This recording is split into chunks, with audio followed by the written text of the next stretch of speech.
The fuck? What the fuck?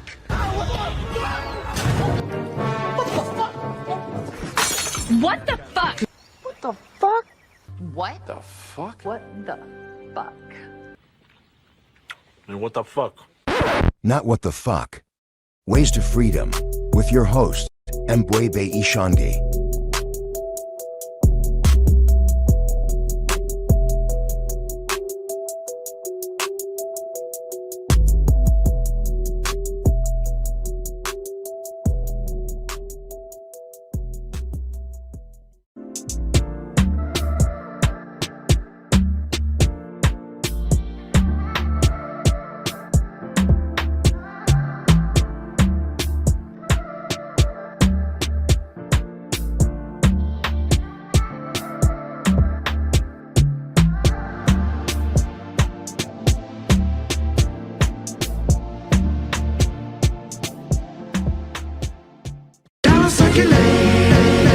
Let the dollar circulate.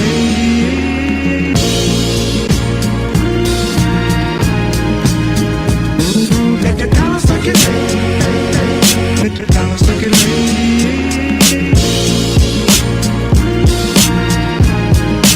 Please let the door go to it.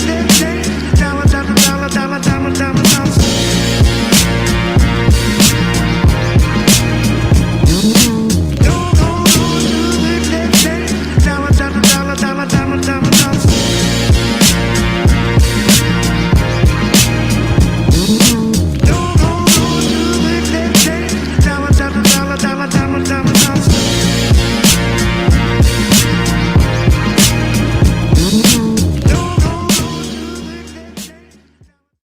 Discover the world of STEAM with Mbwebe Ishangi's engaging online course.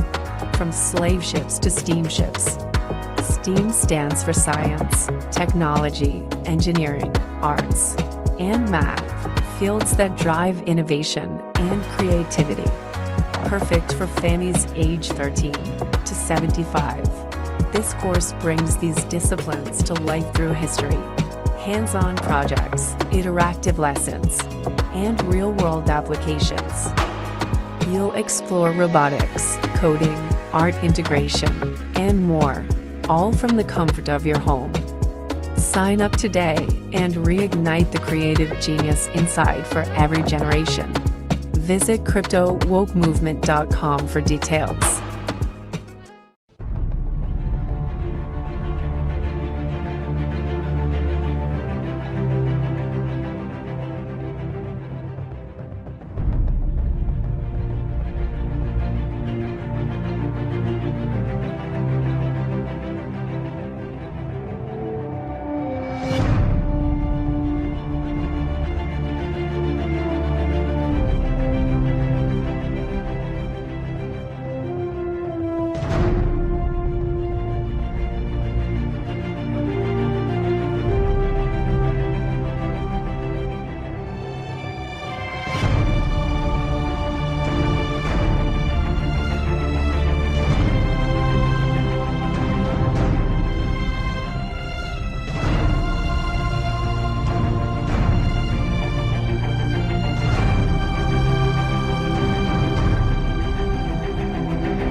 If you like what you heard so far, be sure to subscribe and hit the like button and also notification bell so you can get more updates on as we release our new episodes coming out.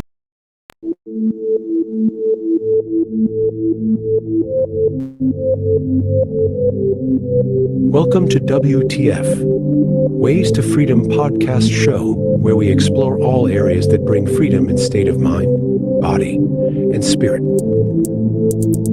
Sit back, open your mind, and take a journey with your host, Mbwebe Ishangi.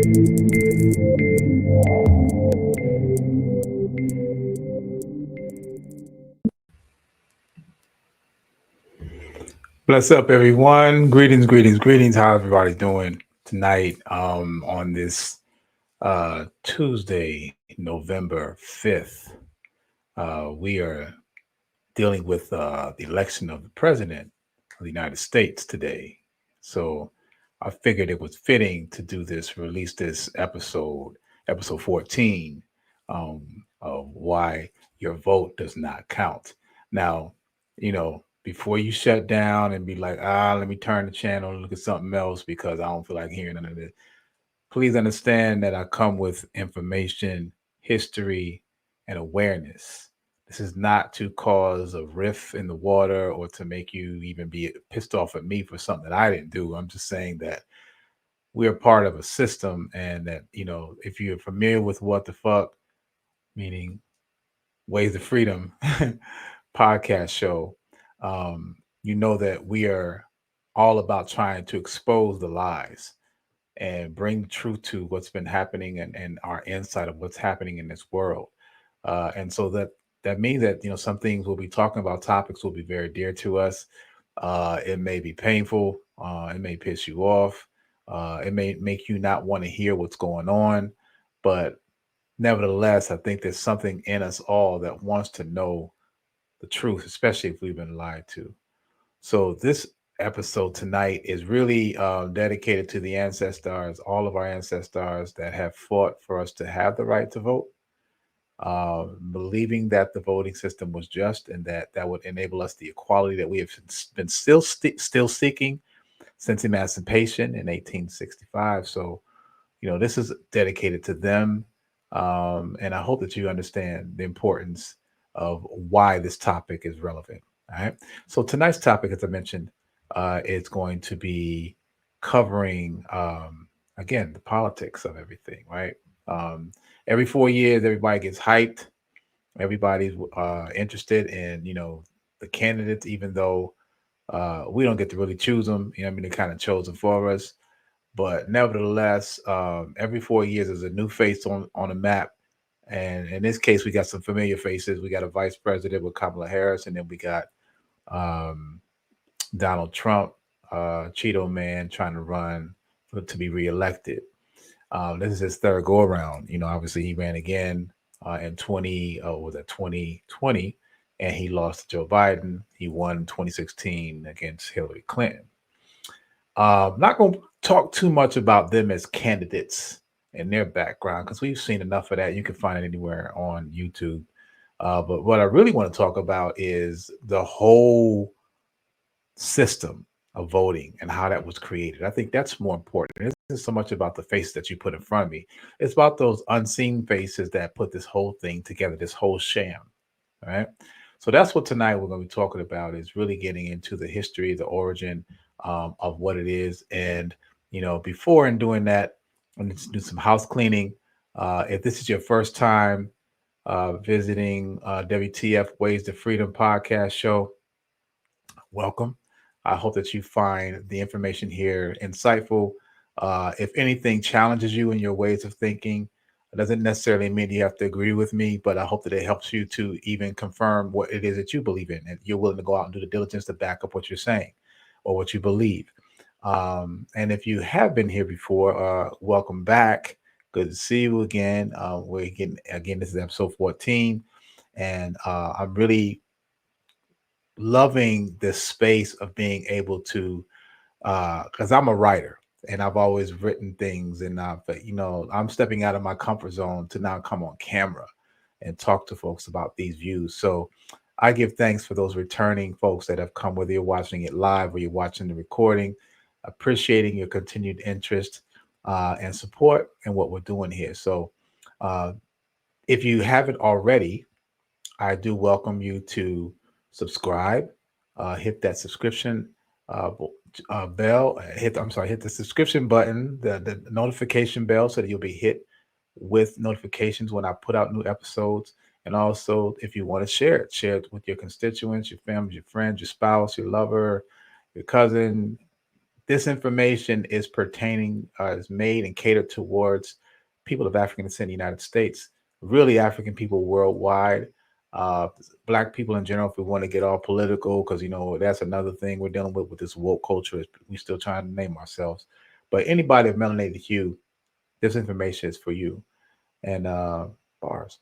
But the point is that I'm doing this piece, this podcast is to, one, enable me to get some things off my chest, and then also to connect with you in a way that I had never done before. It was exclusively again before through my writing. I've been writing for the last 33 years. You may be familiar with the Ghetto Times magazine. You might be familiar with my financial services or crypto woke financial sustainability movement. I've written 6 books, working on my 7th and 8th. This is just giving you a little background bio if you didn't know. But the preface of WTF Way to Freedom podcast show is to cover the 10 areas of people activity. And those 10 areas of people activity were created by Doctors Neely Fuller and ancestor Francis Cress Welsing, and also Brother Kidi Awadu. Those 10 areas are, if you want to understand how global wide dependency works, these 10 areas are governed by these entities, these unseen seen, these 1% of the 1%, rich white families that have been running this country and running pretty much the world over the last, out there, even say over 500 years. The point is that they came up with a blueprint on how to be able to manage and govern the rest of the world. And these 10 areas, if you think about it, when I mentioned them, you got to think about who's the head of these specific areas. And when you think about that, there's no person of color. It's most likely someone that is a Caucasian, and they have been running these things through their bloodline. So the 10 areas are economics, entertainment, education, labor law, politics, religion, sex, and war. And the 10th one that was added by Brother Kidi is health. You think about all those areas that I just mentioned, and you think about who's the head of those specific areas, and you know that they are not owned by or ran by people of melanated hue. So with that being said, then how do they get us to buy into the systemic racism that we've inherited? Don't even realize it. How do they get us to buy into the whole voting scam, thinking that, well, my vote really counts? It's because they govern all of the information. They not only petition you, they get you revved up, but they also tell you who to choose, etc. So we're going to talk about a lot of that tonight. All right. So without further ado, I'm also one of my styles. I hope you like the set. Every episode I'm going to do something that is going to be relevant to the topic. So you notice here I have my banner here. It's always about trying to do something that is relative to the topic. So you see here I have every vote counts, and I kind of X that out because every vote doesn't count. And then there's a quote that was said by Stalin: "Those who vote decide nothing; those who count the vote decide everything." All right. So let's get into tonight's topic. And if you know me, if you're familiar with my episodes, I'm always going to bring you some visuals to help drive home the point, because I don't want to sit here and have you looking at me the whole time running my mouth. I actually want to give you some data, some screenshot worthy information so that you can continue your own diligence and research and study, and also use this as a way to share with others. All right. So here we go. So getting into tonight's episode, I want to first air it all out. The topic itself, why your vote doesn't count.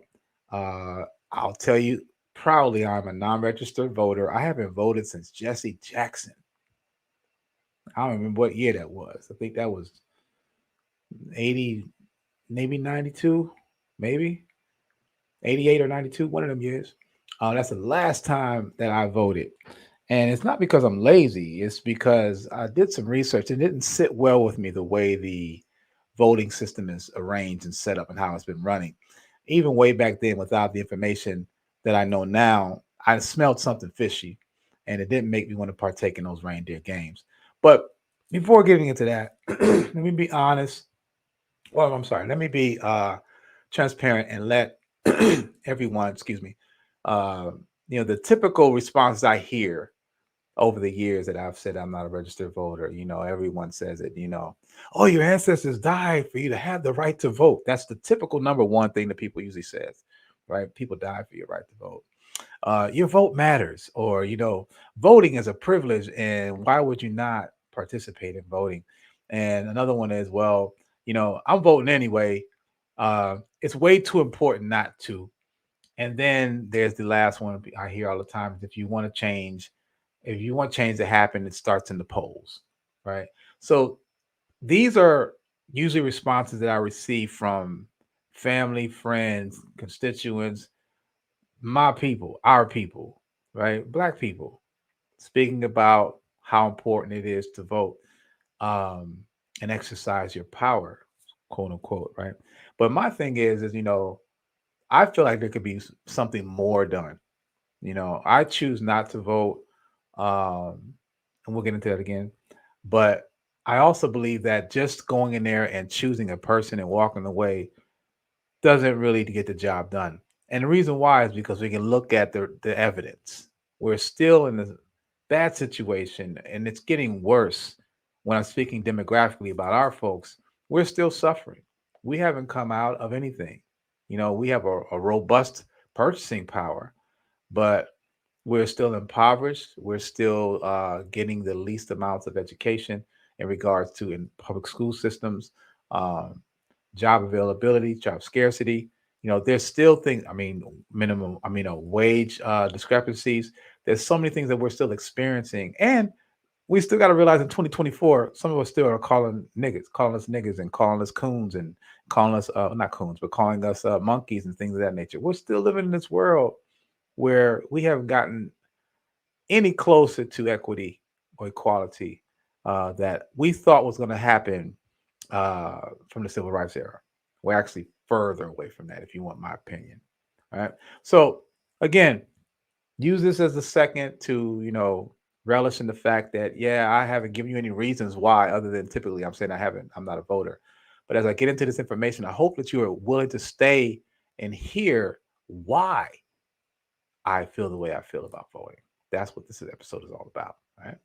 So let me explain why I'm not a registered voter. Back in 97, I wrote an article called "I'm Not a Registered Voter."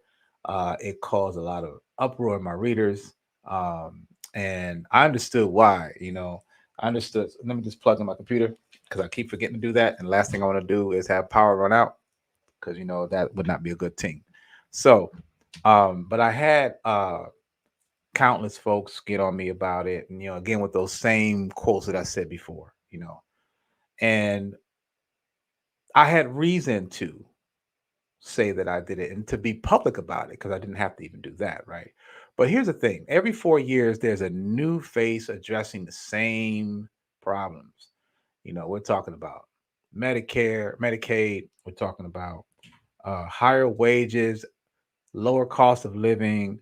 We're talking about the similar things that are happening in the economy, taxes. All those things are always talked about every 4 years when it comes to the president. That's what's mainly coming out of their mouths, right? Except for Trump. I don't know what the hell he be talking about. But anyway, once these things are talked about, though, the question is, well, once a person wins office, why are we still in these situations? Why are these situations even, if anything, worse than better, right? I believe that voting's been abused for so long that it gives off a false sense of being, creating the illusion of inclusion, that an active voter has power, in the very least, a voice. And this is why I hear this from so many people, like, you should exercise your right to vote. People have died. People have, all these reasons of why I should be voting, instead of, is the voting working? Does it deliver? Because it doesn't make sense to keep doing the same thing that doesn't deliver. Oh, well, we'll get them next time. It's the same situation. So this is what I'm trying to understand is, what is it about voting that people feel like just because I cast a vote that I've done my part to make things better? That's still waiting for someone else to do it for you instead of you doing it for yourself. And no, I'm not saying you must be a politician to make changes. There's other ways you can make changes. But we're convinced that this president that we elect is going to make things all right for us. But again, look at the track record, go back and see, have things really been better for us? Have things really been, in fact, they've been getting worse, right?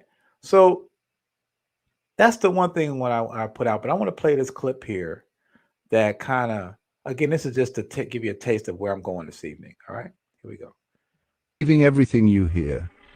What if your vote is nothing more than a test of your trust? They tell us our vote is our voice, the cornerstone of democracy. But what if it's all a trick? A way for the elites to gauge who still believes in the system? Think about it. Celebrity endorsements, media campaigns, all designed to keep us engaged. Our food's still manipulated, our money's still siphoned. Feels like a game, doesn't it? It's like they've already decided the winner, setting plans and procedures in place. The election, just a tally of who still participates. Is it rigged? Are we just players in a game run by elites? What are your thoughts? Is the presidential election just a test to see who still believes in the government? Because whoever wins, they're just running the business of America. And we're just the stock. Let that sink in. So again, sometimes it sounds better when you hear someone else say it, or, because I might have been saying something and I've been saying it over and over again, and he might not feel what I'm saying because of the deliverer. But think about what this video clip had said. I mean, it's basically, I said those same things, is that we're in a system where there's this game we're not aware of. It is a game, y'all. And we think that my participation, my role is to participate in this game by clicking that notch or however you do the voting. I don't know what it looks like these days. But the point is, casting your vote is supposed to make America the democratic or democracy that we live in, right? Allegedly, right? But here's my reason as to really what got me to rethinking about participating in the voting scam, right? There's some research. This again is way back in 1997. And I had to really read what the Voting Rights Act was about. We hear about it all the time, but we don't really thoroughly understand what the Voting Rights Act is. The Voting Rights Act was put in by Lyndon B. Johnson, right? And this is shortly after. This is MLK he was intricately involved, because obviously the civil rights movement is what helped push it towards that becoming a bill. But here's the thing about this. July 13, 2006, the Voting Rights Act bill was granted a 25-year extension that was signed by President Bush at the time, right? Now, 25 years prior to that, 1965, the Voting Rights Act was put out there. But what people didn't see in fine print was that the bill was to be reviewed in 25 years. In 25 years to see is this working? Does this make sense? Okay. So what came from that is they started adding on 25-year extensions to the bill. Now, this bill is catered specifically towards people of African descent in the United States, Black people here in the United States. This is our way of being allowed to vote. This bill. Without this bill, we wouldn't be allowed to vote, right? So this bill, and they pass bills, and bills, most of them don't have an extension date. They're there until another bill comes in or it gets thrown out. But in this case, this bill gives us a 25-year period where they allow us to vote, and then they come back again, the Senate, Congress, come back again and sit there and decide whether they want to let us vote again. You hear what I'm saying? So every 25 years, Congress comes together and decides that they want to let these Negroes vote again. And if they decide not to, then guess what? You can't vote. Okay? So this is what folks aren't aware of when we're talking about looking at the Voting Rights Act bill and what that really is all about. It's really rigged to make us, first of all, we're the only ethnic group in this country that has a bill of such character or such, designed in such a way, right? We're the only people that this bill is catered towards. So everybody else, whether you're Asian American, whether you're Latino, if you're obviously Caucasian, you can vote to your heart's desire. There's no every 25 years we're going to review and see if we want to. Only for Black people do we have to ask for permission or get enough votes to allow us to vote. Now, remember I mentioned in 2006 it was last revisited by President Bush. The bill passed 390 votes positive and 333 votes negative. Now, again, this is 2006, and there were at least 33 people who didn't want to allow us to vote, y'all. All right. So it should have been a landslide, right? But it just goes to show that racism is not dead in this country. There are still people that wish us to not have any level of equality. And they also, if they can, if the power is amongst them, they will take it away from us, right?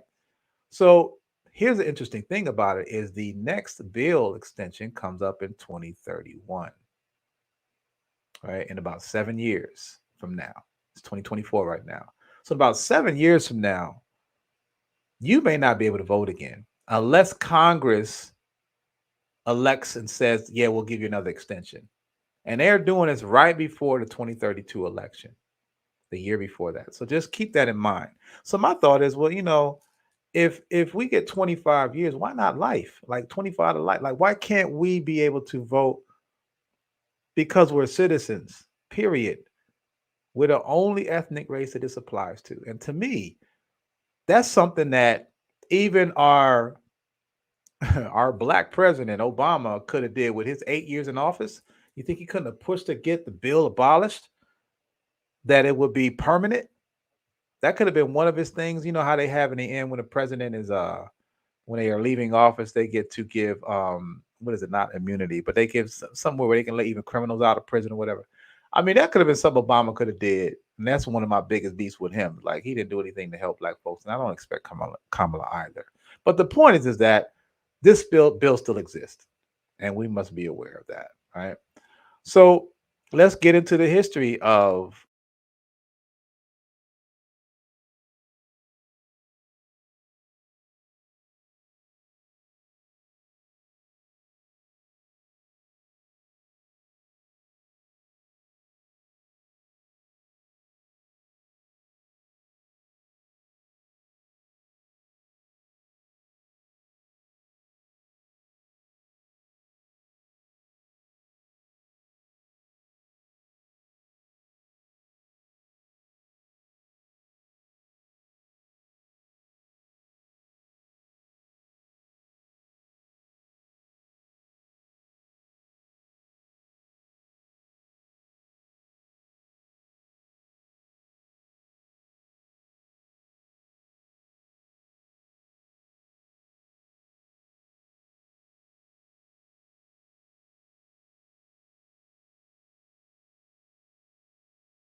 as a slave, and they would kidnap you and take you back down south or take you wherever they want to take you. So the point is that, amidst all the other chaos of just being black and trying to live, if you try to vote, who knows if they would send somebody to come after you and try to take you. You know what I'm saying? So, it didn't make it easy for us. And that's what's unfortunate, that we were never on the same level playing field, because they made it so that we weren't allowed to participate in this thing. And then they would again make it seem like we just weren't interested. All right. So the other thing I want to talk about is, how is it that we have historically been Democratic voters.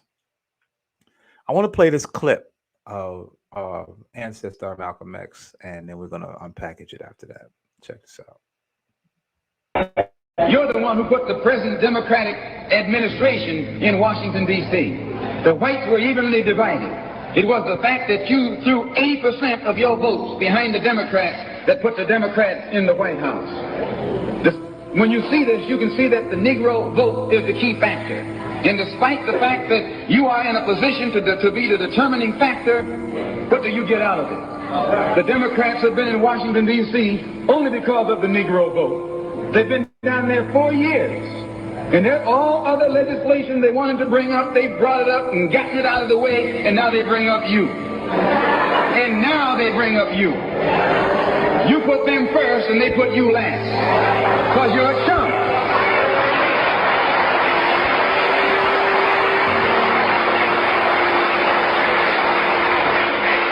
A political chump. In Washington, D.C., in the House of Representatives, there are 257 who are Democrats. Only 177 are Republicans. In the Senate, there are 67 Democrats. Only 33 are Republicans. The party that you bash controls 2/3 of the House of Representatives and the Senate, and still they can't keep their promise to you, because you're a chump.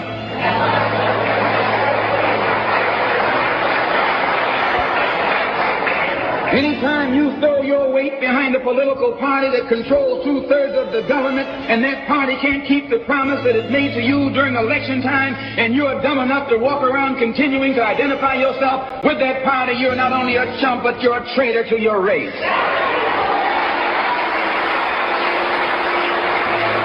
I know you don't like me saying that, but I'm not the kind of person who come here to say what you like. I'm going to tell you the truth whether you like it or not.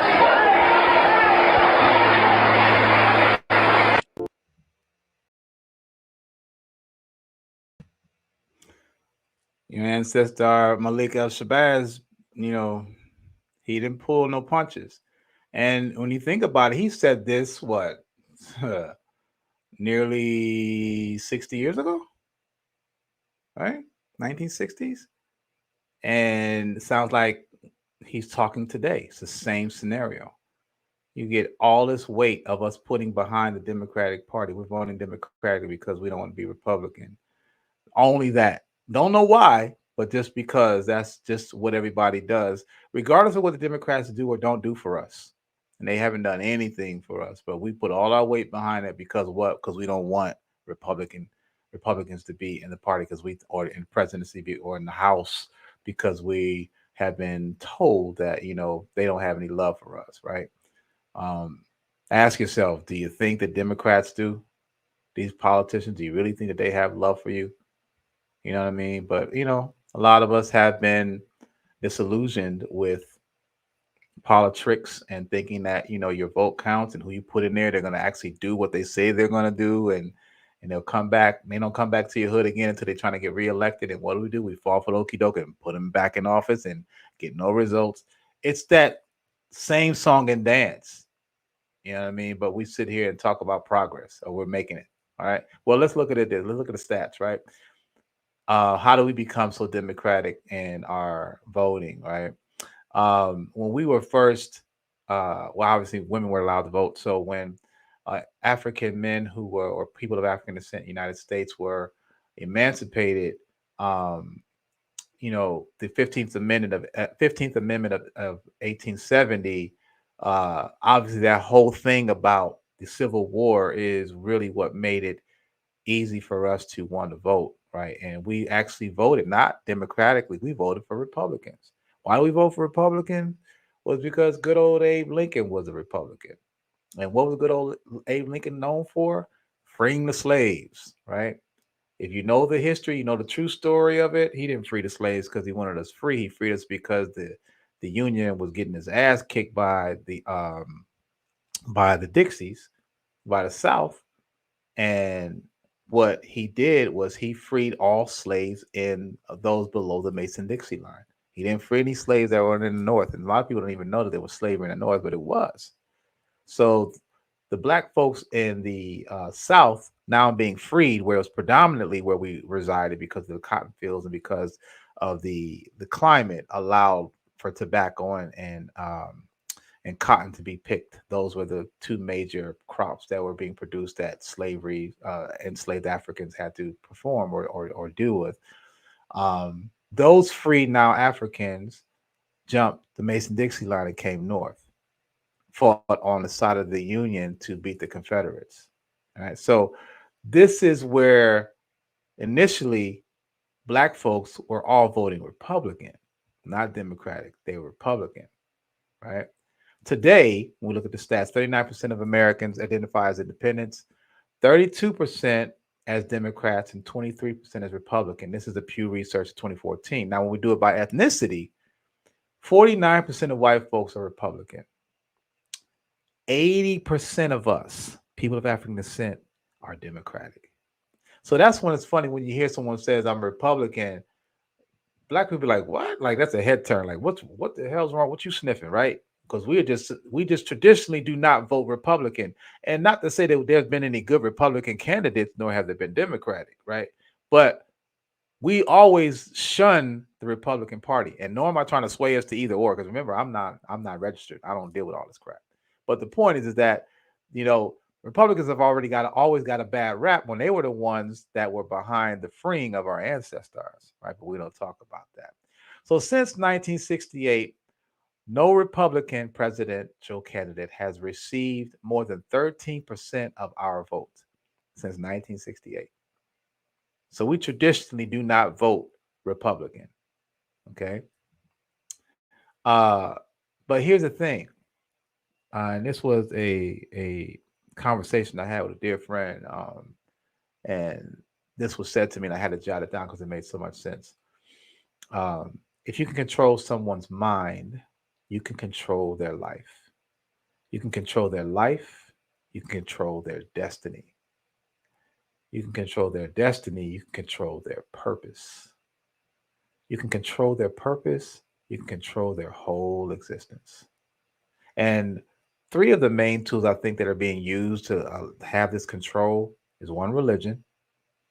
Two is sports, because we have these crazy fanatics that talk about sports all the time. No knock, but there's more important things to deal with in life. That's a fantasy. You're not getting a check from the company or the team, right? But we're wearing jerseys and claiming we know this and that. General managers, we're not. And then there's politics, or I like to call them politics, right? So I want to play this clip here that kind of goes into a little level of deeper thinking and meaning that supports my claim. Check this out. Keep a prisoner from escaping is to make sure he never knows he is in prison. In 60 seconds, you will understand how you are being held back by the Matrix. 1. Salary is the drug they give you to forget your dream. 2. School teaches you to follow rules, not break them. But only the rule breakers are the ones who succeed. 3. They don't want a nation of thinkers. They want a nation of workers. 4. You worked for 40 years, 8 hours a day. And after 40 years, you're still broke. Think about that for a second. 5. They teach you to be a good consumer, not a good producer. But in today's world, it's more important than ever to be able to create value. 6. They give you comfort through video games, movies, and shows. Comfort is a drug. Once you get used to it, it becomes addicting. Give a weak person consistent stimulation, tasty food, and cheap entertainment, and they'll throw their ambitions right at you. So, again, this is all about feeding a type of mentality that is supposed to be digested and accepted by the masses, right? If you notice, there was a quote near that said, that's one of my favorite, well, not favorite is in a good way, but I quote this all the time about John D. Rockefeller, who said he doesn't want a nation of thinkers, he wants a nation of workers. They give us entertainment, they give us sugary foods, they give us these things that we think that is living. We work all these hours for years at a time and have nothing to show for it. And then yet we feel like we have a say because we get to vote in a so-called person every 4 years to lead us in some sort of direction that we call, well, what we're yearning or calling for is prosperity, but we haven't gotten anywhere close to that, right? Just something, again, to think about, because it really does take some looking in the mirror about what we've been taught and what we've accepted versus the reality of everything. That's really important, especially if you're looking to keep your mind, keep your sanity in the cycle of the cyclic cycle of this cultural lobotomy that we suffer from, of not knowing how to do for ourselves and waiting for someone else to do it for us, or thinking if I vote that everything's going to be all right, when we know it hasn't changed. Or some of us don't even think about the fact that, and let's look at its track record. Has it changed, and why hasn't it? And if it hasn't, then what can we do to make sure that we stop this thing from going in the direction that it shouldn't be going to, right? It's just things to think about, because as adults, I think it's important that we should be taking more account, being more accountable of the life that we're leading and what we're leaving for our children and their children, etc. All right. So let's talk about this country we live in, this democracy, right?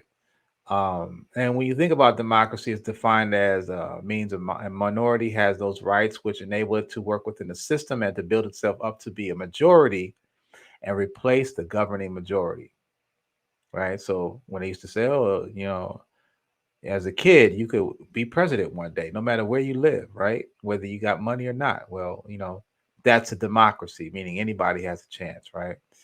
But we started to see that that's how it started out, but it didn't continue that way.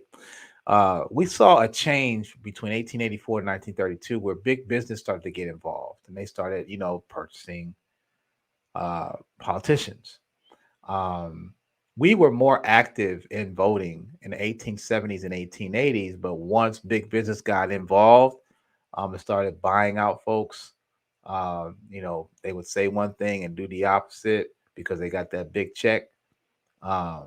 We started to see voting fail. It fell down to 52% at one point, which was down from what it used to be of 80% on average, right? Today, this is what's interesting too. As much as they push on the ads about get out there and vote, get out and vote, all your friends and family tell you get out and vote. Guess how many people voted on average from the year 2000 to today? Only 60%.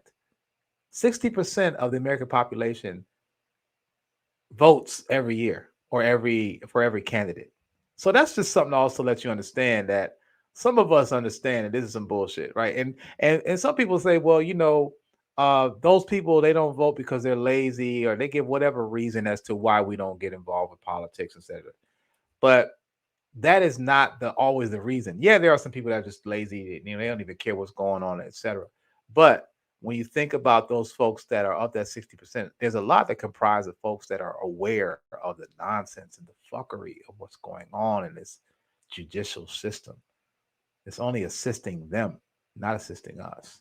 You know what I'm saying? So I just want to point out those type of things, because when someone wants to throw at you that you're not exercising your right, or the ancestors have died and you're just spitting on them and etc., giving you all these soliloquies that make you feel like and try to bully you into voting, come with these facts. Come with the facts that 60% of people don't vote. So why are so many people disinterested? What is it that is driving them to not want to partake in voting? Right? Well, let's talk about how they were founded. Let's talk about those two major parties. We think about there is independence, etc. But primarily when it comes down to the final ballot of voting, it's going to be a Democrat and Republican, bottom line. Now, in the smaller polls or some for voting for mayor, etc., you might get some independents in there. But when we're talking about the president of the United States, it's primarily been Democratic versus Republican, right? So here's the thing about when we go through this timeline, because again, that's one thing that Ancestor Asa Hilliard talks about when you study history, studied in chronological order. So let's talk about the dates and what went on to create what we are, this fuckery that we're in, this fuckery stew we're in right now. In 1787, America's founding fathers were largely against political parties. America became an independent nation without having fully formed political parties. So, you know, you got to think about it. They were just leaving, they were leaving England and trying to break off from them. So they were pretty much their own party. They were all together. Um, and when the Constitution was written in 1787, there's no mention of American political parties. However, the person who primarily crafted the Constitution, James Madison, acknowledged that the causes of factions could be eliminated. Humans would always have political disagreements. So, although everyone's not going to be in the same accord, um, it's okay to have this type of discourse. You know what I mean? It's good to have this opposition of topics, and we speak these things through. That is how they managed it up until that point. It was ratified after the Constitution was ratified or agreed to by 9 of the 13 original states. So therefore, you see right there, out of the gate, there's confrontation. But they did a majority vote, and 9 of the states agreed on the ratification of the amendment or the Constitution, and the other ones wouldn't follow suit. Those supporting this ratification were known as the Federalists. So now we're starting to get cliquish and could be considered America's first political party. The Federalists supported the Constitution and its creation of a powerful central or federal government. Anti-Federalists, that's obviously the opposition, disagreed and wanted most power to remain with the states, controlled by governors and state legislation. So basically, what we have here is you have the North and the South primarily. The North wants to create this government that governs everything, controls everything, is all in your business. The South was like, nah, we good. We're going to do our own thing. And it's none of your business, whatever's happening, right? Isn't that what Vice President contender Walls is saying about mind your business, right? So this division of powers between the two layers is known as federalism and remains disputed today, right? So to get the Constitution ratified, James Madison agreed to the Bill of Rights that include the 10th Amendment, that all powers not explicitly given to central government or denied to the states belong to the states. So they kind of did a compromise.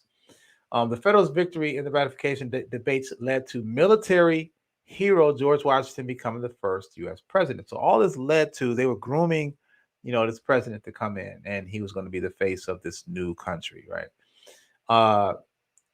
Washington later said in his farewell address in 1796 that he warned against allowing American political parties and entering into foreign political alliances, but subsequent leaders became partisan anyway. So he was saying, look, if we start creating these parties, some of these parties are going to have alliances with people that are in other parts of the world, and they might not have our interests in their best hearts. So this was the scenario that he feared, but nevertheless, it was going to happen anyway because, things were growing, expansion, and, people have a certain level of greed and needs, right?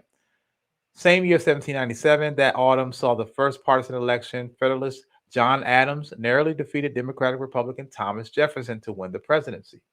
In 1800, Jefferson defeated Adams. He came back and won, and he had been Washington's vice president to enact the first transfer of power across parties. So this was the first time that one party now lost their presidency and had to do this peaceful transfer. 1824, 4 candidates from the same party ran to replace President James Monroe, causing the large political party to split. Those who have favored states' rights and slavery came together to create the Democratic Party, right? So, what? The Democratic Party, who was pro-slavery, came together. Those people came together and created a Democratic Party, right? So their first prominent leader, the War of 1812 hero Andrew Jackson, sparked the movement known as the Jacksonian Democracy. In 1828, he won the presidency and was reelected in 1832. And the symbolic jack, the mule or the donkey, that is correlated with the Democratic Party is because they say that Andrew Jackson was a jackass. They said he was a jackass, and he actually took it and ran with it because he said, you know what, you got to be stubborn if you want to get the things you want in life. And so he that symbol stuck. And so today, that's why we have the donkey. Now I'll talk to you in a second about why we have the elephant for the Republicans. In 1846, after the Mexican-American War, the addition of the new territory to the United States from the Mexican cession intensified this debate over slavery. Again, this is 1846, not 1863 or 1865 when we were emancipated. This is 20 years prior to that. 1854, the Compromise of 1850 and the Kansas-Nebraska Act gave political victories to supporters of slavery. Political victories to supporters of slavery. And the reaction by anti-slavery advocates spawned the creation of the Republican Party, the GOP, the gallant old party, or the grand old party, they call them now. All right? So let's think about this. 1854, this is about a decade before emancipation. Politically, you have the Democrats that are saying, we want to keep slavery. The Republicans are saying, no, we want to do away with it. Or those that didn't know they were Republicans yet, but they were anti-slavery. So they said, you know what, let's all get together and create our own party. And they created the Republican Party. And one Thomas Nash was the one that chose the elephant. And the elephant was seen as a symbol of intelligence, of never forgetting, of brute force. That was why they chose the elephant. Okay, so again, the donkey, I don't understand that part. I get a jackass, thick-headed, whatever. But the elephant, I can see that's more power. And that's something that has stuck. So here's also something I want to share with you about a quick lesson about history. The 13th Amendment abolished slavery, and it had 100% Republican support. Guess how many Democrats supported the abolishment of slavery for the 13th Amendment? 23%. So whereas every Republican supported abolishing, getting rid of slavery, only 23% of Democrats did. All right? Y'all favorite party. This is the party that y'all vote for. This is the one that y'all love. This is the one that y'all tell people we should be voting for, right? Not thinking about the fact that, you know, it has a history of keeping us in a situation where why haven't we gotten the progress we've been looking for? And from the party we so-called believe in, that's supposed to represent us. All right.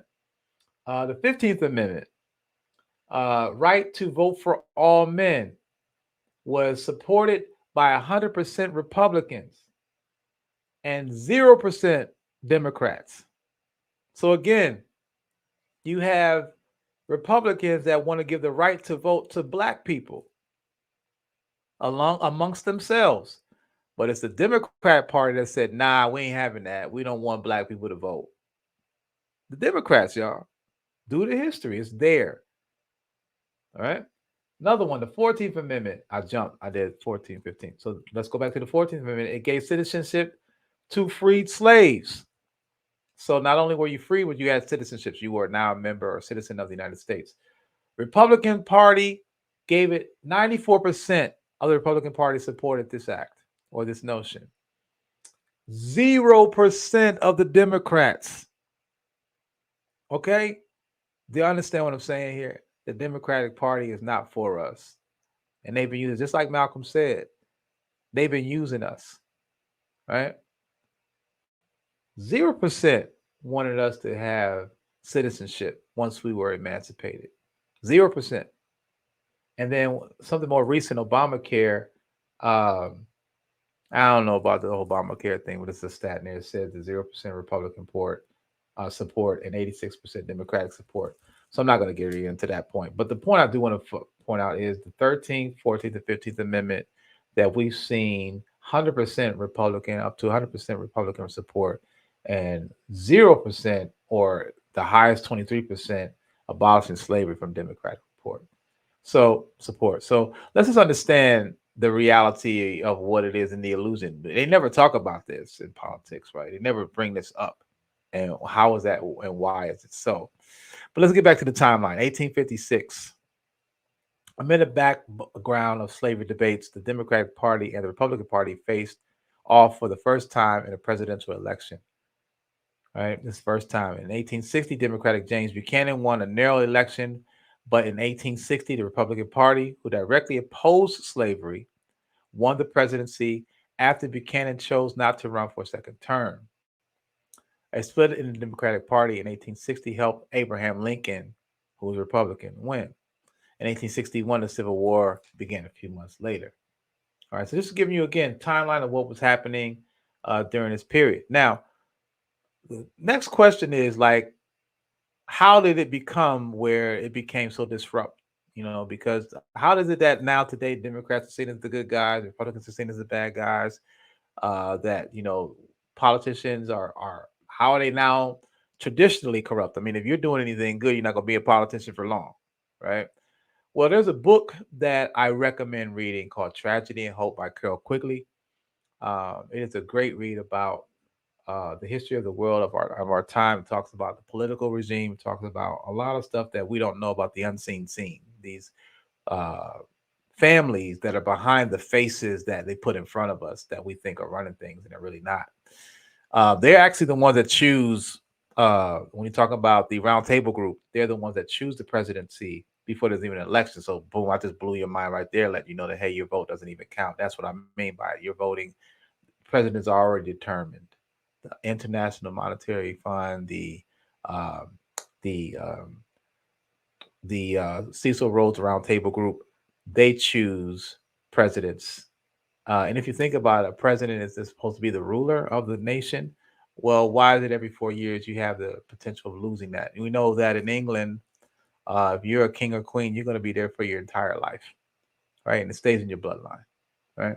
But Carol quickly said a couple things about American politics. The United States is a democracy. I think there is no doubt of that. But the American democratic tradition is largely a myth. The history of the last century shows that the advice given to governments by bankers, like the advice they gave to industrialists, was consistently good for bankers, but was often disastrous for governments, businessmen, and the people generally. Now, I did an episode about the two Americas. If you go back into my archives, and I talked about the Jekyll Island. I talked about the big rich families of John Rockefeller, Baron Rothschilds, Paul Warburg, Jacob Schiff, and J.P. Morgan, to name a few, that all came together and started basically changing politics into politics. And today we have the world being ran by international bankers, not by the people. Um, the advice is, you need to have chaos to make profit. That's why we are still in wars. Jimmy Carter once told that to Trump when he took office in 2016. He said, of the at the time, I can't remember the exact numbers, but it was something like of the 250 years that America's been around, 232 of those years it's been at war. There's only been like less than just over maybe 7 to 10 years that America has not been at war since it's been a nation. Always been at war with somebody. But they say this is the land of the free and home of the brave, right? There's more violence here and perpetuated amongst the world. This is why people don't like America, because of its history. You got to look at the history. You got to look at the timeline before you start going out and saying and defending something that you may not know well enough about, and only maybe within your lifetime. You got to look back and go down that timeline and see what else has been doing before you start representing them. All right. Anyway, in fact, this network, which we may identify as the Roundtable Group, this is Carol Quigley again, has no aversion to cooperating with the communists or any other groups and frequently does so.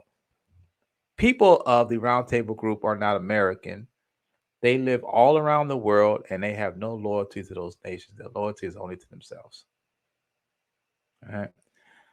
The argument that the two parties should represent opposed ideals and policies, he goes on to say, one perhaps of the right and the other on the left, is a foolish idea acceptable only to doctrinaire and academic thinkers.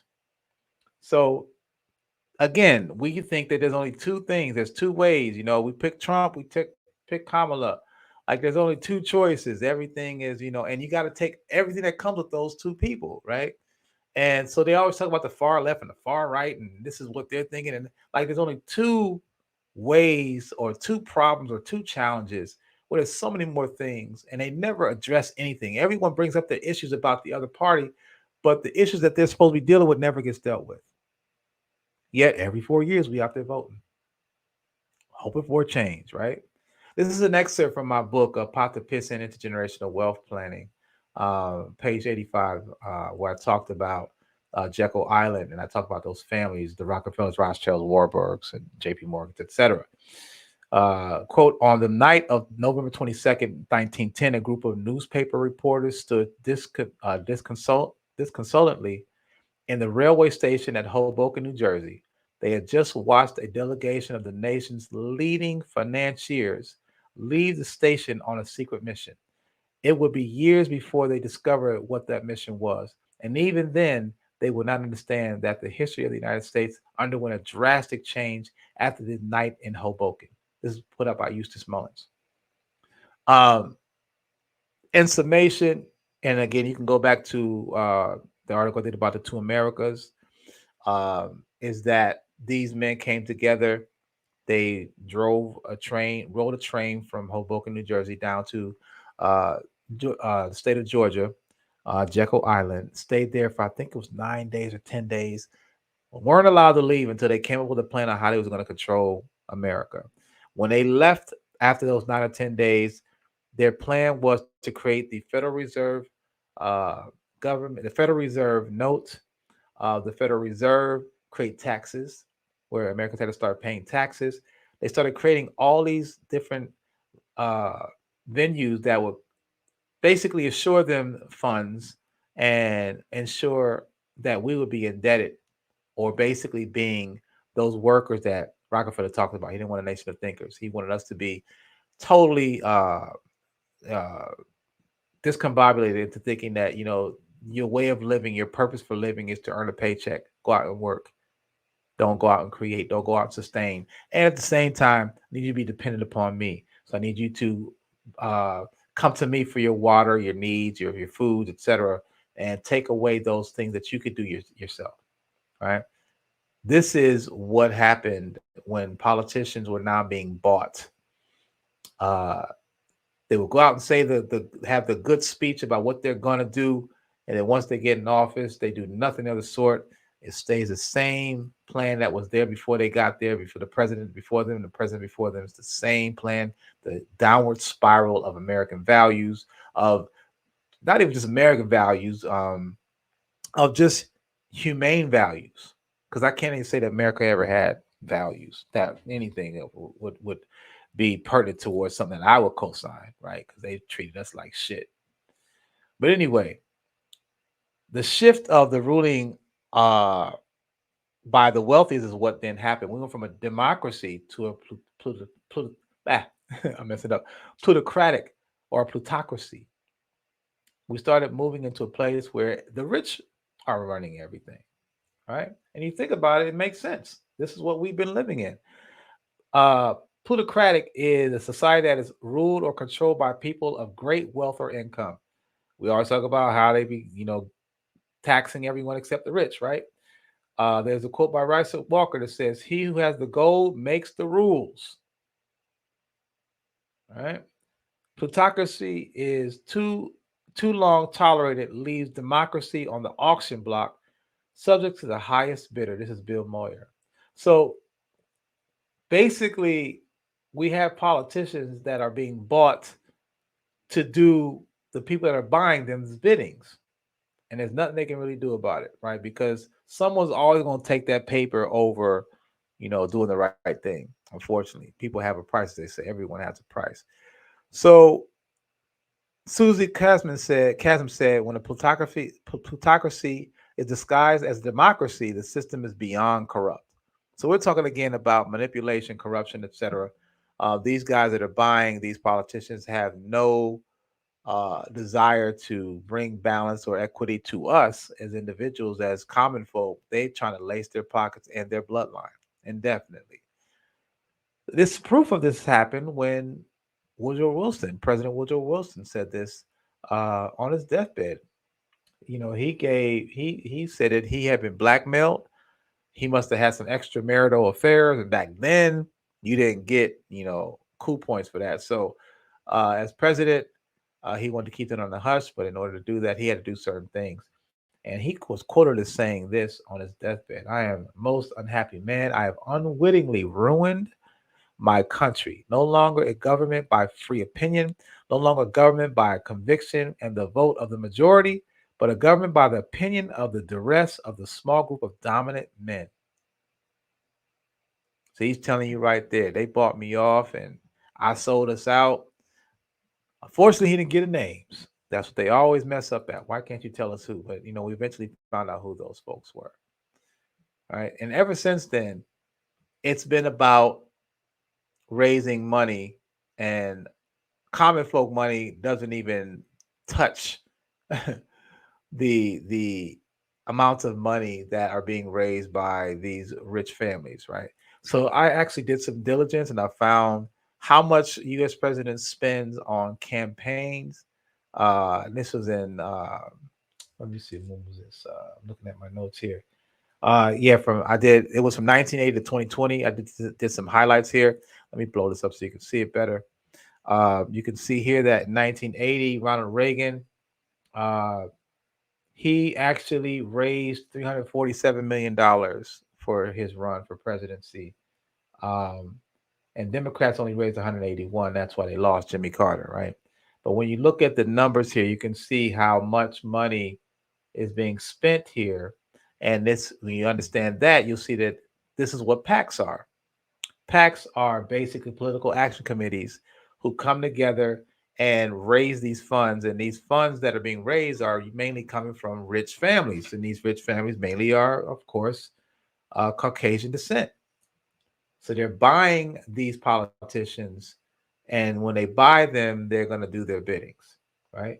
So the definition of PACs is it's a private interest group that raise and spend money to support candidates and underline influence elections. I'm telling you right there, PACs will try to influence or dictate the elections. PACs can represent industry groups, labor unions, or individual companies. Now, there's three different types of PACs. There's a traditional PAC that an average person can donate up to $5,000 to $15,000. Then there's a super PAC that they can't donate any money, but they can buy ads and they can put out whatever they want in these ads. They can put out lies, they can put whatever they want. And we've seen a lot of that, especially in these last two presidential elections with Trump being involved. Then there's a hybrid, which is a mix of both and can make unlimited independent expenditures without direct coordination with candidates or parties. So imagine that you have super PACs or hybrid PACs that can now I could create a video or commercial and put out something and totally bash either candidate.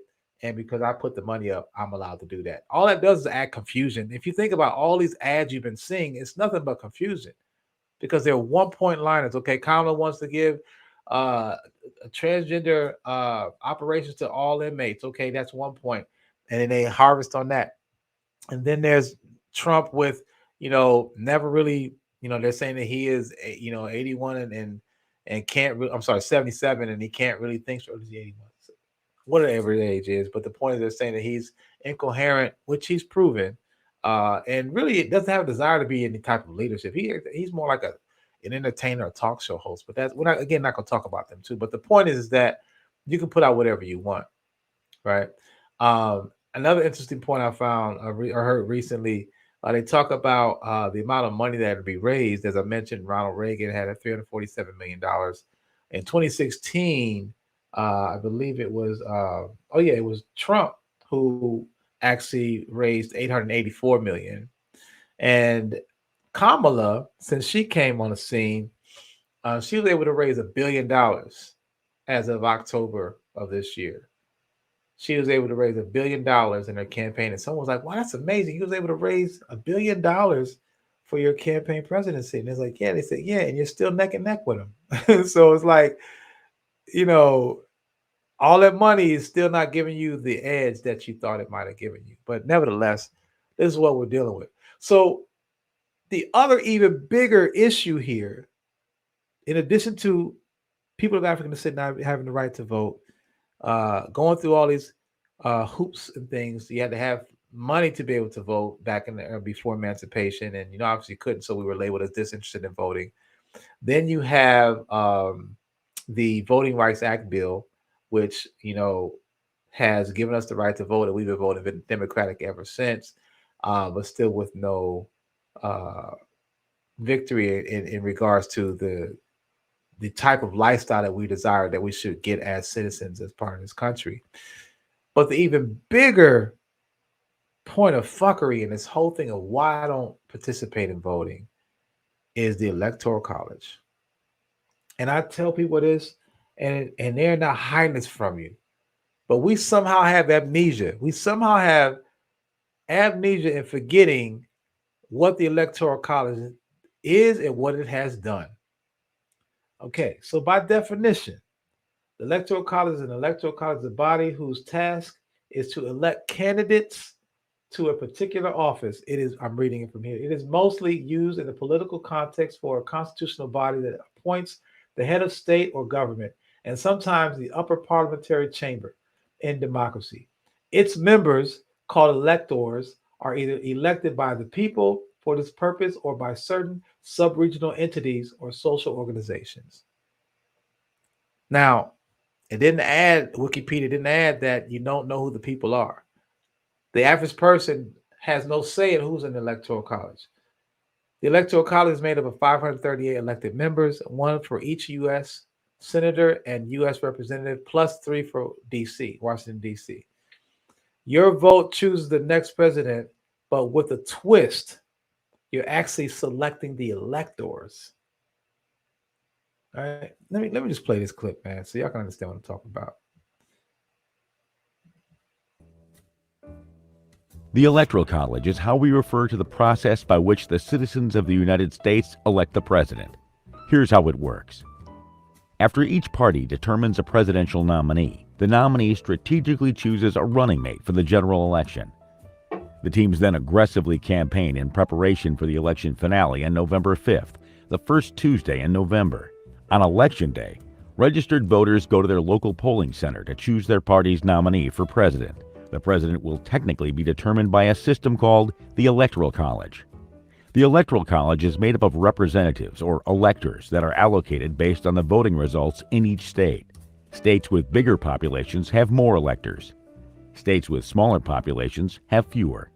To win the presidency, a candidate must win a majority, or 270 of the electors. The electors then cast their votes about a month later.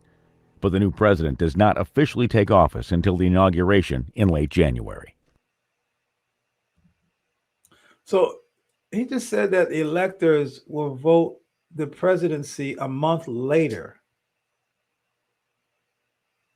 But I thought that November 5th, when you cast all the votes and they're tallied up, that tells you, that's what they put on TV, right? That's what they tell us. That's the president's been determined. Tonight you're going to hear either Kamala Harris or Donald Trump, right? But come to find out, the Electoral College actually has a say in what happens and what goes down. And again, this the illusion of your vote actually having a say is really interesting, right? So I said before, your vote chooses the next president, but with a twist, you're actually selecting the electors who will elect Kamala or Trump. There are really two elections, one in which voters cast their ballots, and a second in which the electoral votes are cast and counted. The winner of the most votes nationally is not assured victory. We saw that in 2016 when Hillary Clinton had the national, she won the national vote, the popular vote. But the Electoral College came in and pushed her away and brought Trump in, right? Y'all remember that? I mean, I'm really genuinely asking this because people were so distraught about what happened. How did Trump win when Hillary? They just knew Hillary was going to win. And da, da, da. She had the popular vote. It showed you the numbers. She won the vote based upon what we thought mattered. I cast a vote. Here's my tally. It should be Clinton, right? But the Electoral College is like, nah, bruh. Actually, it's going to be Trump. And that wasn't the first time. The last time it happened was Gore and Bush. I can't remember what year that was. But the point is that I forgot about that. And I soon remembered that happened. The Electoral College coming in and deciding, superseding the popular vote. The popular vote is the vote of the people. The Electoral College has the right to come in and change that vote. So that's what they did, right? So the presidential candidate needs to win a simple majority of them, which is 270 votes, to win the White House. But the electors meet and cast votes for president and vice president in mid-December. So it isn't until a month change later that they actually decide who's going to be the president. And then a few weeks later, that's when we have, I think it's on January 6th, when we have the new president roll out, right? So again, it's really like, it's not clear. Like it's telling you right now that your vote does not count because, what's going to happen is we're going to go through another process and you really still won't know. So even tomorrow night, or tonight rather, we're not even going to really know. Even if they say Trump or Kamala wins, we still won't know for a few days, if not for a few weeks. Right. And this is because they're tallying votes, it's because the Electoral College is still going to vote. And I actually, reading the books from Carol Quigley, etc., know that this vote has already happened. They already decided who the president was before there was even an election, before there was even a campaign. It was already decided. Okay. But I also want to talk about the Electoral College. This guy breaks it down. He breaks it down to white folk, but I felt it was very pertinent for us to listen to because he's hitting on some very, very key points. Peep this. White people, do you believe that the Electoral College is just a form of affirmative action for white people? Hi, my name is Chris Ben, and I'm your caucasity coach. Let's talk. So the Electoral College was designed, or is often viewed, as a way to balance power between rural states and more populated metropolitan areas. But in practice, it's become a form of affirmative action for rural, predominantly white voters.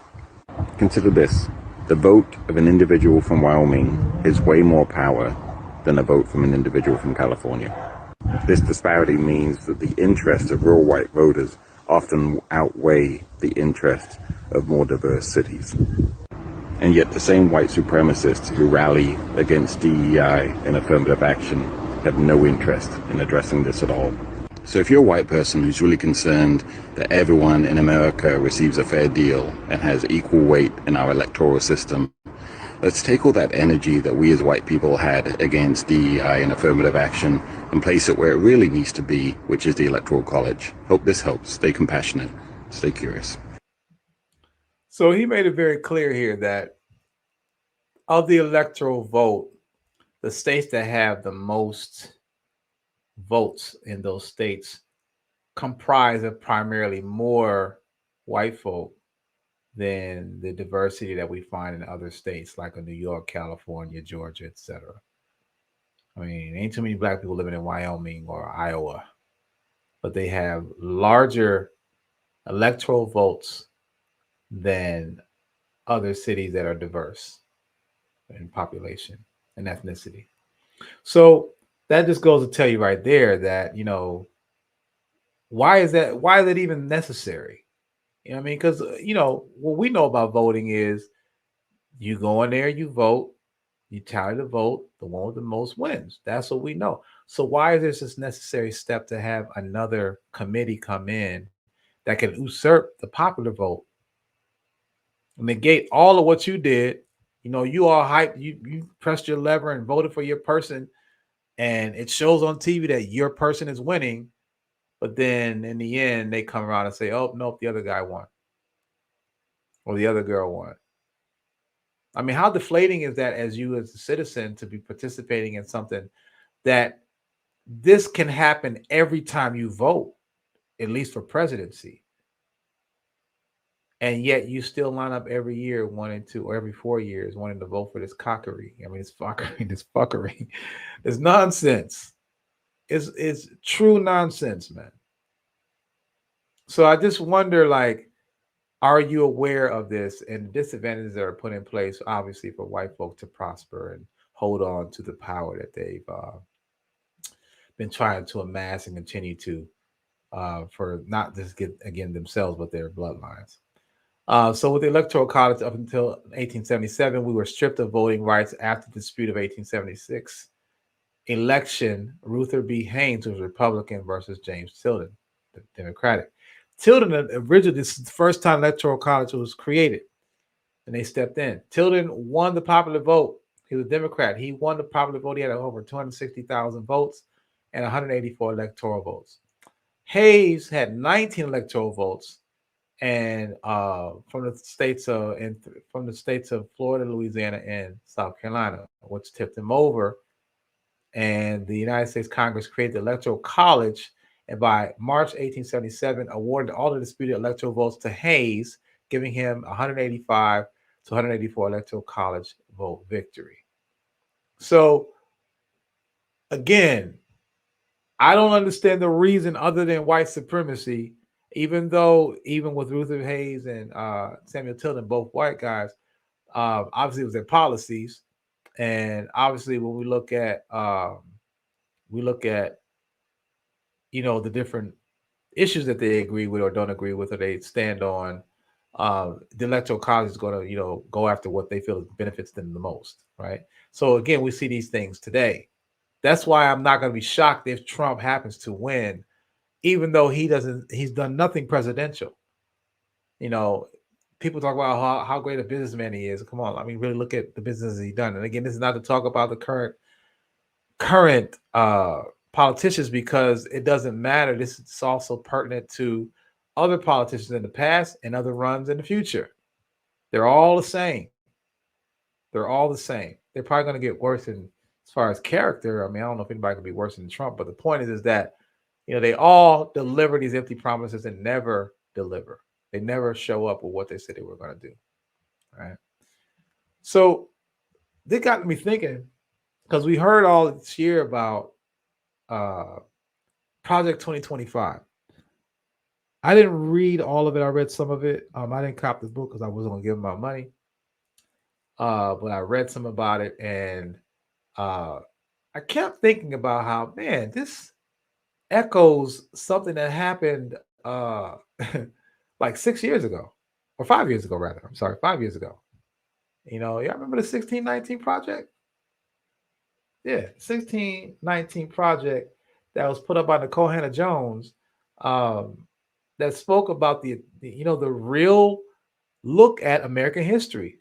And this is what created the quote unquote woke culture that white folks, now using that term woke culture, have been trying to shut down. They've been trying to take the history out of the schools.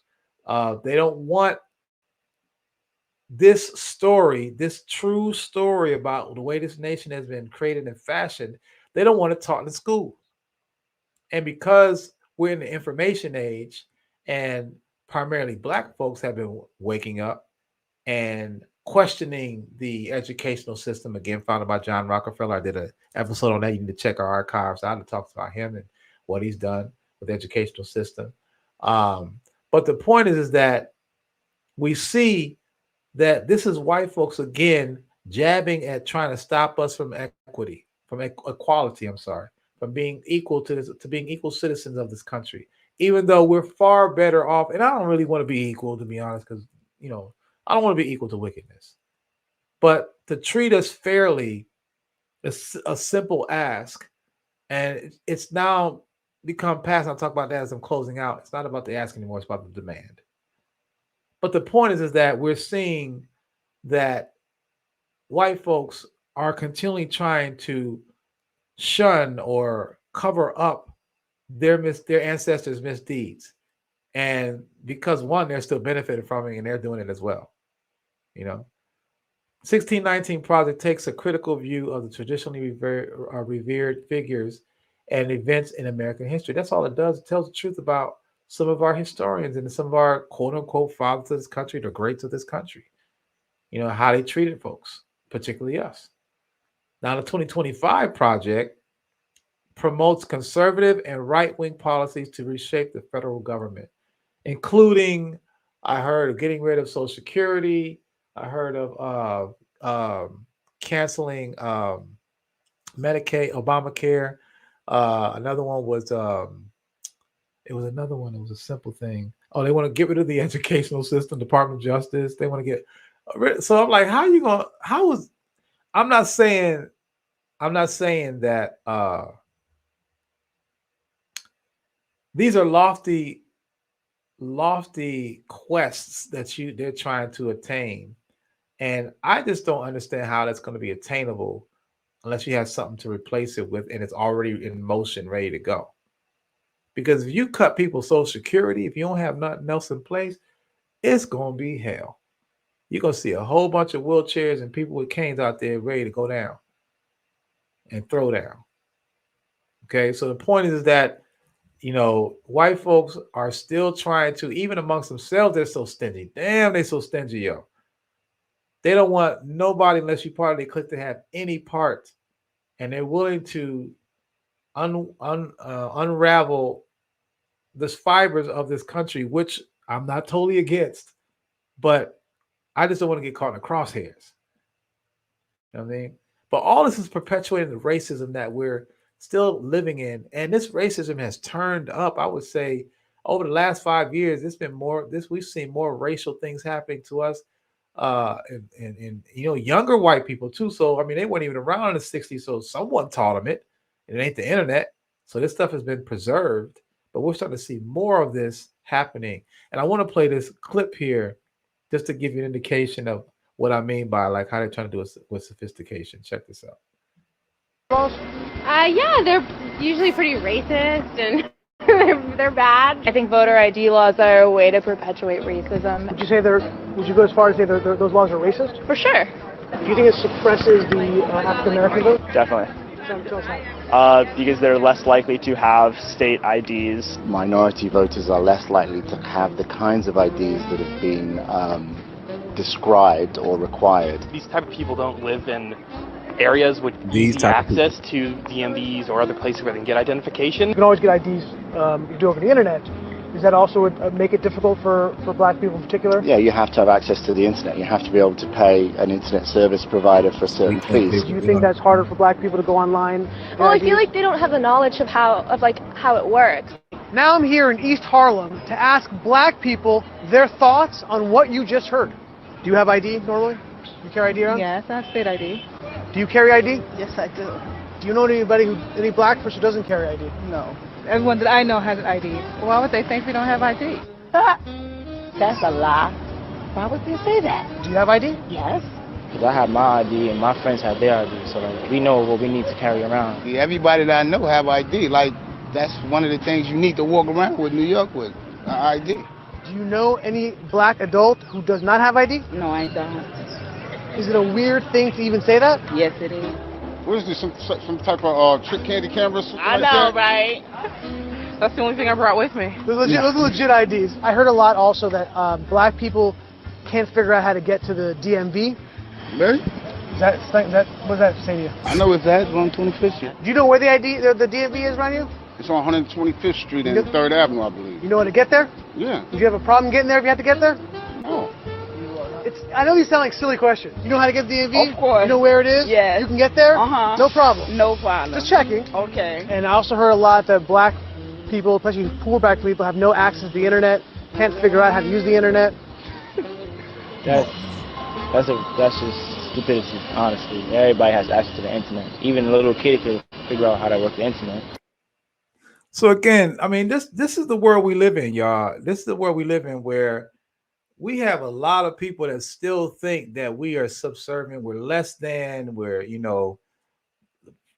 3/5 of a man, that we don't have the intelligence, that, we live in a world, we don't even know how to use the internet. Like, this is the type of world we live in where you got white folks, and again, younger white folks, So someone is teaching them this. Someone is exposing them to these things, and it's it's not on blatantly on TV. So I'm sure a lot of home discussions about who we are to them are happening, and so it's again ironic to see and hear it in real time how they still view us in 2024. Right?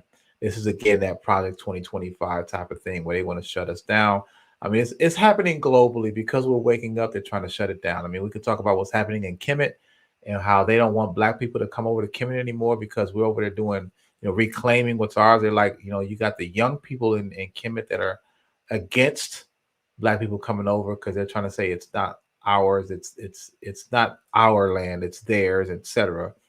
Even though the historically timeline shows that they haven't been there long enough. They're there as pirates, descendants of pirates. But the point is that we're seeing that there's this continual global push to shut down the rising of Black people by every other ethnicity and even within ourselves. We do have the crab in the barrel still very alive and well today, right? But when we talk about politics, this is what we're seeing, right? This is what we're up against. And this is what makes it very difficult to have real conversations about this, because when I speak about politics, or when I speak about the fact that I am not a voter or registered voter, I don't participate in these reindeer games, a lot of people get on their emotions and start with those same responses or your replies, as I did in the beginning of this episode, trying to shame me into voting. But my point is, what else can we do? What are some alternatives? Because it's not just about not voting. What else can you do? And I know that the power is in something other than politics. I dare say you have the freedom to choose not to vote. I think if our ancestors saw how the voting scam has evolved and turned into, they would not have fought. They would have said, you know what, the hell with this, I'm not doing this. Or they would even rebuke it publicly to let folks know that this is not what we signed up for, right? I believe that way. I think that the solution always starts with the one thing that they care about most, and that's the economics.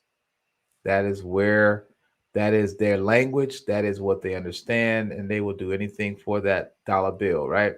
So, E.F. Schumacher said, economic development is something much wider and deeper than economics, let alone econometrics. Its roots lie outside the economic sphere, in education, organization, discipline, and beyond that, in political independence and a national consciousness of self-reliance. Now, what is he saying? To me, it makes so much sense. National consciousness of self-reliance. Think about this. Maybe you didn't experience it, but ask your parents and grandparents. Certainly, we used to have home economics or home like arts and crafts. When you were in school, you actually had a garden. They're probably bringing those things back now with STEM and everything. But there's been a period, I know, like from the 70s throughout the 90s, maybe even to the 2000s, where those things were taken out of the classroom because they didn't want you to know how to plant your own food. I did an episode about 2 episodes ago talking about gardening, why that's so important. So you can check that on the archive. But the point is that, when you take away a person's ability to do for themselves, they're coming to you with their hands out, not knowing what to do because they can't take care of themselves. If you don't know how to grow your own food, where are you going to get your food from? You're going to get from the food from the person that you think has it, right? The government, etc. So this is bigger than just about collecting dollars. It's about understanding the organization of those dollars. What are you going to use it for? The education behind it, learning how money works. This is why I do my financial courses with Crypto World Financial Sustainability Movement. Finances is so important. Once you have the ability to understand how finances work, and you use that to empower yourself to stop working for someone and to own your time. Instead of working 40 plus hours a day for 40 years. The ultimate purpose of economics is to understand and promote the enhancement of well-being. Economics is the study of how society manages its scarce resources. It's important But if it becomes the fundamental driving force in our lives, we naturally become suspicious of everything around us. The whole economy has created this suspicion. There's hard to, when we fighting so hard for it, and the people that say they're going to do something for us never do. So we actually are powerless. So we feel like, this deer looking in the headlights, not knowing what to do next. And we think that the closest thing that we can do to create any change is to go ahead and cast that ballot. We need to do better, y'all. We need to do better. So with that said, this is going to bring this episode to a close. I just wanted to spark some interest. I hope this is a conversation piece for you and your family, your friends, and that you look at this information and use whatever you can from it to enhance your awareness about the entire voting system. So that perhaps when the voting system comes, when another election comes around, you may do some more diligence and make it even a wiser decision. I won't say you weren't making wise decisions, but now you have the information on the other end of why people don't vote, or why I don't, I'll just say. So you understand what my reasoning is. It isn't just because I don't believe in the vote, or I don't want to vote, or I'm lazy. It's because it has not served any purpose. One last point I want to make is when we think about this, is, when you elect a politician, you're electing them to deliver what you're asking of them, right? You're saying this is what we need, and you're supposed to deliver these things. If you don't deliver them, then we need to find a better politicians, right? It's just like professional sports. If you think about it, back in the day before free agency, coaches could coach a team indefinitely. Chuck Noll was the coach for the Pittsburgh Steelers football team in NFL for over 25 years. Whether they had winning records or not, they did win 6 Super Bowls, but he also had some very bad seasons, and he never lost his job, right? That's how we're treating politicians today. But what happened with free agency is now they switched it up. Players could go and play wherever they wanted, and coaches, the demand for victory, the demand for that Super Bowl ring was more adamant than ever. You could be fired. Now we saw what 2 seasons ago in the NBA, a coach was for the Milwaukee Bucks was fired, I think 2 weeks into the season. So, and they put Doc Rivers in. So the point is that, they want victory now.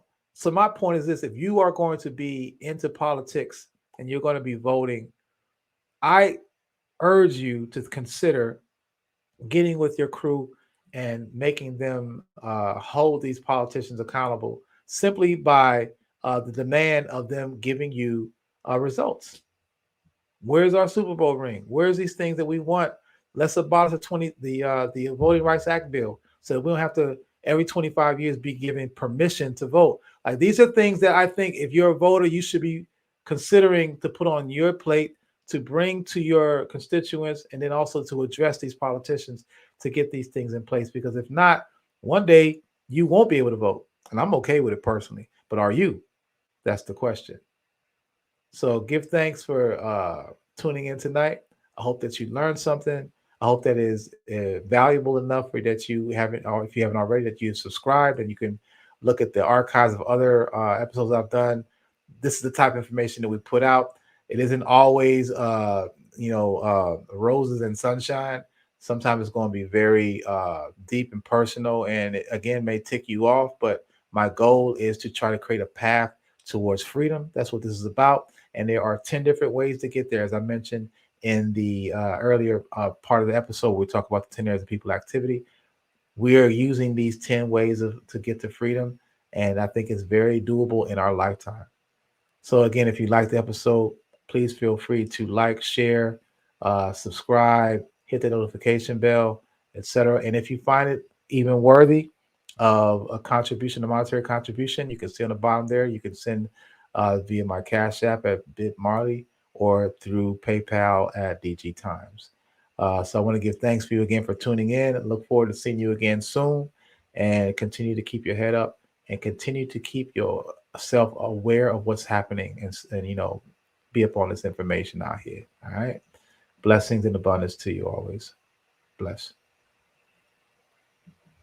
What the fuck? Sorry, y'all. It's the wrong one. you like what you heard so far, be sure to subscribe and hit the like button and also notification bell so you can get more updates on as we release our new episodes coming out.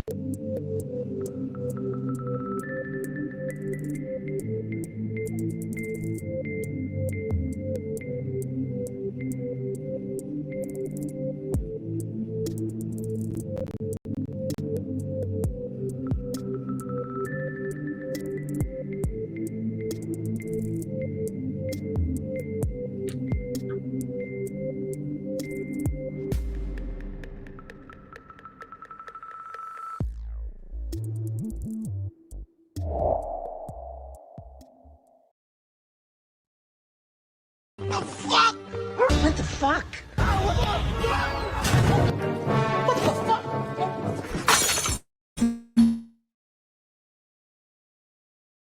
What the fuck? Fuck. And what the fuck? Not what the fuck. Ways to Freedom with your host, Mbwebe Ishandi.